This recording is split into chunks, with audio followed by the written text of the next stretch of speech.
والصلاة والسلام علی من لا نبی بعد اما بعد۔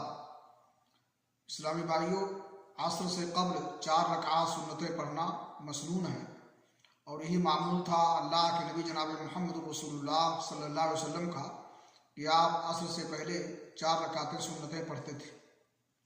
سنن ترمذی کی حدیث ہے، علی بن ابی طالب رضی اللہ تعالیٰ عنہ کہتے ہیں کان النبی صلی اللہ علیہ وسلم یصلی قبل العصر 4 رکعات یفصل بینہن بالتسلیم علی الملائکۃ المقربین ومن تبعهم من المسلمین والمؤمنین، کہ اللہ کے نبی جناب محمد رسول اللہ صلی اللہ علیہ وسلم عصر سے پہلے 4 رکعتیں سنتیں پڑھتے تھے اور ان کے درمیان فصل اور جدائی کرتے تھے اللہ کے مقرب فرشتوں اور ان کی تابعداری کرنے والے مسلمانوں اور مومنوں پر سلام پھیر کر۔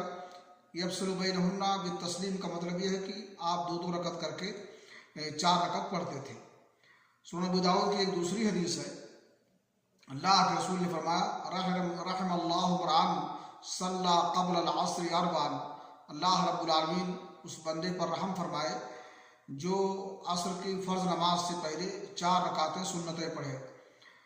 لہذا ہمیں اس سنت کا اہتمام کرنا چاہیے تاکہ ہم اللہ رب العالمین کے رحم و کرم کے مستحق ہوں۔ اللہ ہمیں اس کی توفیق بخشے۔ وآخر دعوانا